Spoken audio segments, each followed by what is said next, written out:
เลย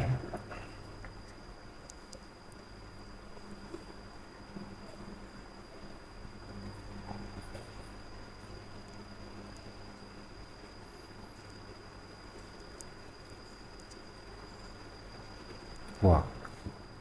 ภิกษุนักบวชหรือพวกที่ต้องการที่สิบวชนะแต่สิบวชเอาดีกันจริงๆต้องหาสำนักที่มีครูบาอาจารย์มีข้อวัดปฏิบัติบอกสอนการปฏิบัติตนการทำตัวเองให้ถูกต้องโดยพระวินัยแบบใดส่วนมากบวชแล้วก็อยู่กันแบบโลเลเลคือว่าบ่บอกบ่สอนกันอุปชาบวชแล้วปล่อยทิมไปซื่อๆแหละแต่ว่าก็ธรรมดาบางทีก็ต้องไปบวชในตัวตำบลในตัวอำเภอที่มีอุปชาบวชอุปชามีหน้าที่บวชแต่ว่าคนที่ตั้งใจบวชเพื่อสิปฏิบัติจริงๆเอาดีจริงๆให้หาสถานที่ที่มีครูบาอาจารย์ถ้าบ่มีครูอาจารย์เป็นผู้นำพาไปนั่นมันจะเป็นการทำลายพระวินัยทำได้ทำไปซื่อๆนะก็คือทำลายตัวเองนั่นแหละบ่ไปทำลายผู้อื่นดอกส่วนมากอุปชาเพิ่นก็บวชแล้วก็แล้วไปตามหน้าที่เพิ่นเด้แต่ว่าคนที่สิบวชจริงๆให้เร่งไว้เฮาสิไปเร่งไว้ว่าเฮาสิไปอยู่สำนักใดบวชบางหันบางนี้แต่ทางที่ดีนะไปบวชต่อตรงจาก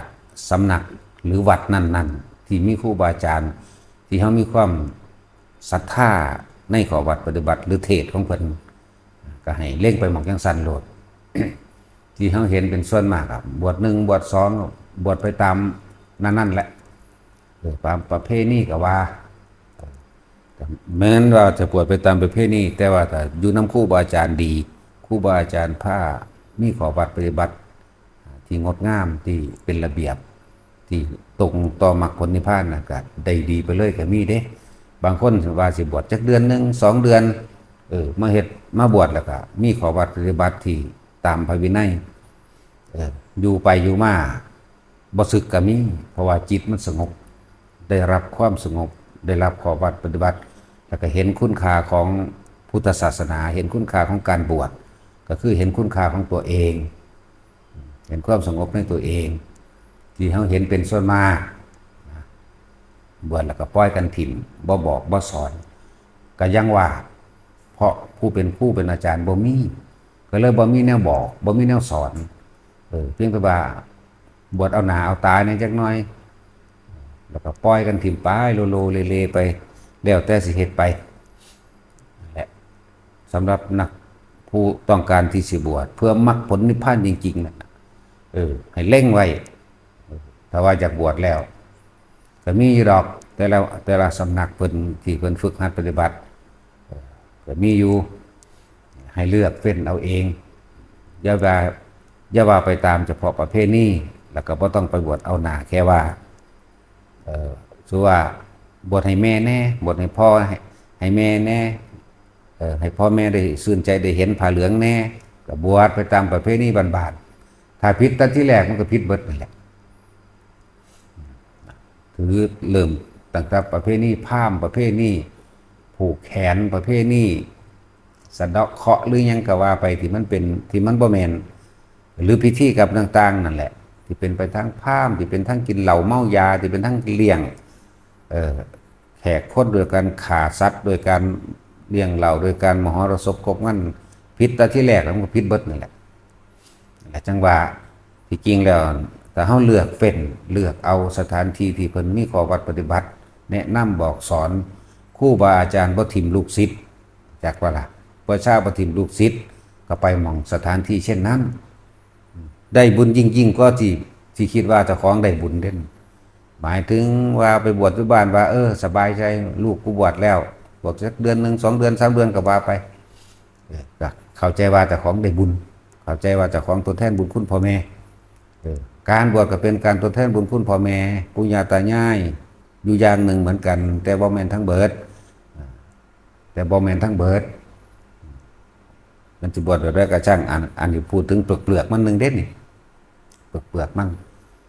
เฮ็ดให้พ่อแม่สบายใจจังใดก็เห็นมันได้บวชให้กูแล้วมีลูกไส้มากให้บวชก็ว่าไปแต่ว่าถ้าสิดีจริงนะไปตามสถานที่หรือสำนักปฏิบัติที่เพิ่นปฏิบัตินั่นเองที่เพิ่นฝึกหัดปฏิบัติมักมีองค์8เพื่อมรรคผลนิพพานอานาปานสติที่เพิ่นมีขอวัดอันงดงามให้ไปเลือกไปแบบนั้นเด้อได้บุญยิ่งกว่านั้นอีกดีบ่ดีทดแทนบุญคุณพ่อแม่โดยการนำเอาพ่อแม่ปู่ย่าตายายตลอดทั้งญาติพี่น้องเข้าสู่คำว่ารัตนตรัยได้เข้าสู่คำว่าถือธรรมถือพุทธถือพระสงฆ์เป็นที่พึ่งได้ทิ่มผีทิ่มสางทิ่มนาคทิ่มความเสื่ออย่างอื่นเลิกงามยามดีทิ่มหลายๆอย่างออกมาได้นี่จึงสิเป็นการทดแทนแท้บัดนี้แต่ผู้ได้เห็นพ่อแม่เข้าสู่พระรัตนตรัยได้นะมันก็บ่นานคนเรามันค่าอยู่หน่อยๆนำการไปถืออย่างอื่นหนึ่งเด้ถ้ามีสัมมาทิฏฐิมีความเห็นถูกต้องตามความเป็นจริงมันได้ล่ะบ่เสื่อเลิกงามยามดีบ่เสื่อหมอดูหมอเดาอย่างต่างๆล่ะมีเฉพาะพระรัตนตรัยบ่นานเด้พวกนี้นั่นแหละความสิเป็นตะทางตรงความคิดของเฮาความจำของเฮามันสิบ่ไประลึกนึกถึงว่าให้ผีสางให้เทวดาอินพรหมมันดลบันดาลให้พระเทพพระจงพระเจ้านั้นมาดลบันดาลมันสิบ่มีความคิดแบบนั้นมันสิเห็นตรงตามความเป็นจริงทุกอย่างเกิดขึ้นจากการกระทำคำเว้าการคิดของเฮาเองมันสิบ่ไปเลิกงามมันสิบ่ไปให้ผู้ใดมาดลบันดาลมันสิบ่ให้สิ่งศักดิ์สิทธิ์มาเสกมาเป่าส่วมสำเร็จยังไงเจ้าของนั่นแหละบ่นานมันก็ห่างไกลอบายพร้อมเด้บัดนี้อย่าลืมเด้แค่เฮามีพระรัตนตรัยเป็นที่พึ่งความคิดของเฮาบ่ไปเกาะไปเกี่ยวกับดวงดาวเลิกงามยามดีทั้งดวงดาวเลิกนั่นเลิกนี่หรือว่าถือผีสางอย่างก็แล้วแต่นี่มันสิมุ่งตรงอยู่เฉพาะตนแล้วก็มันจะเอาธรรมะคำสอนพุทธเจ้ามาเป็นเครื่องเทียบในการดำเนินชีวิตความผิดพลาดมันหน่อยมันสิบ่ได้กังวลโอ้ยคาล่ำโอ้ยย่านพิษผีย่านพิษนั่นย่านพิษนี่อะไรจังว่ามันสิถิ่มความคิดเรานี่สิบ่มีความกังวลในอื่นๆเฮ็ดยังก็เดินตามถ้ำตามความจริงที่พระพุทธเจ้าเขาสอนเอาไว้นั่นแหละบอกว่ามันเป็นหนทางที่บ่ไกลดอกพลิกความเห็นนิดหน่อยนึงเด้บ่ได้หลายบ่ได้ยากเลยแหละจังว่าผู้ใดต้องการที่สิบวช แต่จะได้บุญจริงอันนั้นบ่มีสัตว์ตายบ่มีการกินเหล้าเมายาบ่มีการไปหาหมอสูตรหมอขวัญบ่มีแห่แหนบ่มีมหรสพครบงั้นบ่มีการตีการฆ่าบ่มีสัตว์ตัวใดตายพร้อมหมอกสถานที่ที่เพิ่นเอาตามพระวินัยมาเพิ่นก็มาฝึกหัดดัดนิสัยซะก่อนให้มาทองขานนาคเอาเองให้มันเป็นก็ว่าไปพอทองเป็นแล้วเรียกว่าพระพี่เลี้ยงเพิ่นก็สิคอยแนะนำสั่งสอนไปถ้าบ่เป็นตะคือก็เมื่อถ้าบ่เป็นตะคือเพิ่นก็เบิ่งนิสัยอยู่หั่นเด้บ่แม่นเด้สิเอาเลยสั่นแหละมันจังได้บุญจริงๆบุญนอกบุญในบุญนอกคือความสงบภายนอก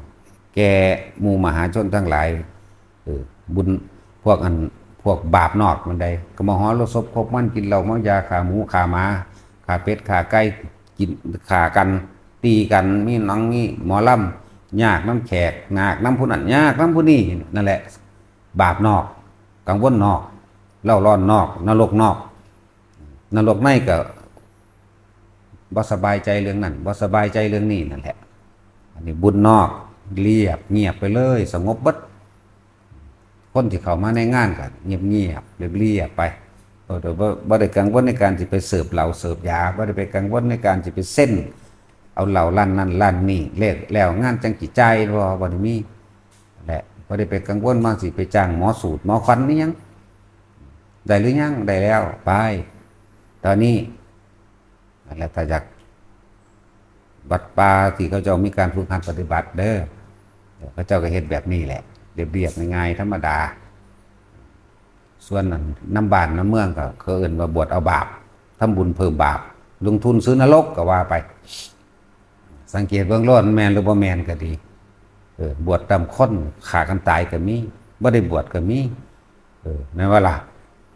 แล้วอุปชาก็ปล่อยทิ่มได้บวชไปแล้วก็ดีบัดนี้บวชเอาเงินซื้อๆพวกนั้นทั้งก็ดีแหละบัดแล้วก็แล้วไปบ่ตามดูแลประคบประหงมกันก็เอาคนมีกิเลสเด้มาบวชบ่ล่ะบ่แม่นเอาพระอรหันต์มาบวชฉะนั้นก็ต้องมีการฝึกหัดขัดเกลาตัวเองก็บางได้มีครูบาอาจารย์ก็แต่งพระพี่เลี้ยงดูแลกันนั่นแหละจังว่าสำหรับพวกเฮาเองบวชเข้ามาแล้วให้ศึกษาพระวินัยเพราะพระวินัยนั่นแหละสิเป็นเครื่องรักษานักบวชบ่ทันได้ฮู้จักหยังเด้ว่าอันใดควรอันใดบ่ควรอันใดควรกระทำบ่ควรกระทำเฮาก็ต้องอาศัยพระวินัยที่เพิ่นบัญญัติไว้นั่นแหละ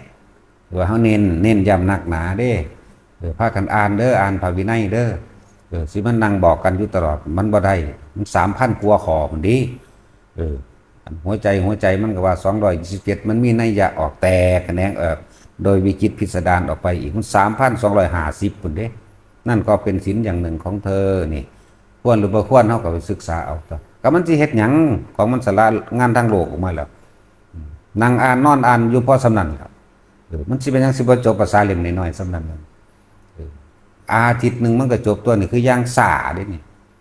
ย่างซ่าเลยมันก็หูจักตัวว่าอันใดควรทำตนแบบใดเว้าแบบใดย่างแบบใดกินแบบใดเหี่ยวแบบใดอาบน้ำแบบใดใส่ของแบบใดซักผ้าแบบใดมันก็หูจักตัวนั่นแหละส่วนธรรมก็คือการฝึกหัดปฏิบัติเป็นการภาวนาบัดนี้เพิ่นก็สอนอานาปานสติให้ทรงฌานให้จับจุดอารมณ์ให้เป็นแบบนี้เฮ็ดแบบนี้นี่พระพี่เลี้ยงเพิ่นก็มีอยู่นั่นแหละมันก็ตรงต่อพระธรรมตรงต่อพระวินัยเลยบัดนี้เทิงพระธรรมเทิงพระวินัยพระธรรมตรงต่อกันนั่นแหละบางใดที่มีการฝึกหัดปฏิบัติโดยมรรคมีองค์8หรือเป็นอยู่โดยชอบโดยพระวินัยโดยธรรมสถานที่นั้นไม่เว้นว่างจากพระอรหันต์เด้มันบ่แม่นธรรมดาปานใดเด้มันบ่มีเด้ผู้ใดสิบอกว่าอันนั้นอันนี้เป็นนั่นเป็นนี่บ่มีไผบอกมันต้องรู้ในหั่นแหละแต่จังซั่นแหละเอาพอ